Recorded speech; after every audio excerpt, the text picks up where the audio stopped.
Assalomu alaykum barchaga hurmatli kuzatuvchilar. 2025-yilning 13-dekabr kunidamiz mana. Navbatda kotyollarimiz tayyorlanmoqda. Kotyollarımızın ayrimlari mijozlarimizga tayin bo'lgan, ayrimlari zapas bo'lib boshlandi. Esdan telefon qilib murojaat qilsangiz tayyor kotyollardan olsangiz bo'ladi. Har xil turdagi, har xil o'lchamdagi kotyollarimiz bor. Bu safarlarda birinchida turgan kotyolimiz 25 kilovat pastdan yanuvchi. Ikkinchida turgan kotyolimiz ham 25 kilovat pastdan yanuvchi kotyol. Üçüncüdeki katyolumuz 30 kilovat balanddan yanuvchi katyol.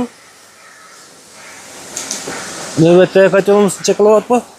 Bular pastdan yanuvchi 30lik, pastdan yanuvchi 30 kilovat. Telefon qilib murojaat qilaverasizlar. Bu katyollarimiz 11 million so'm, bu 30lik 11 million so'm, bu katyollarimiz 9 million so'm.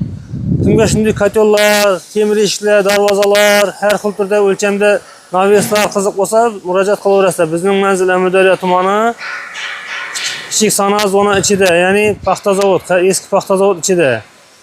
Videolarimiz manfaatli bo'lgan bo'lsa, birdan like'larni bosib qo'ying. Tushunmagan savollarni izohlarda qoldiring. Bizni yo'qotib qo'ymasin, sahifamizga obuna bo'lib qo'ying.